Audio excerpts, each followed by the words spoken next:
ভিডিওটা দেখছেন না যে আপনার কবরের অর্ধেক আযাব হালকা করে নিচ্ছেন। প্রিয় নবীজি দুটি কালিমার অর্থ সহ শুনে যান। লা ইলাহা ইল্লাল্লাহু মুহাম্মাদুর রাসূলুল্লাহ।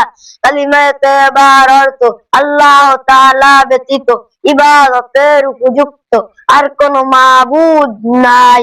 হযরত মুহাম্মদ মুস্তাফা সাল্লাল্লাহু আলাইহি ওয়াসাল্লাম আল্লাহ তাআলার বান্দা ও রাসূল। কালিমা শাহাদাত আশহাদু আল্লা ইলাহা ইল্লাল্লাহু ওয়াহদাহু লা শারীকা লাহু ওয়া আশহাদু আন্না মুহাম্মাদান আবদুহু ওয়া রাসূলুহু। কালিমা শাহাদাতের অর্থ আমি সাক্ষ্য দিতেছি যে আল্লাহ তাআলা ব্যতীত ইবাদতের উপযুক্ত আর কোন মাবুদ নেই। আমি আরো সাক্ষ্য দিতেছি যে হযরত মুহাম্মদ মুস্তাফা সাল্লাল্লাহু আলাইহি ওয়াসাল্লাম আল্লাহ তাআলার বান্দা ও রাসূল। প্রিয় বন্ধুরা, প্রিয় নবীর কালিমাটা শেয়ার করে যাবেন। ইনশাআল্লাহ আপনার কিয়ামতের দিন আল্লাহ নাজাতের ব্যবস্থা করে দিবেন।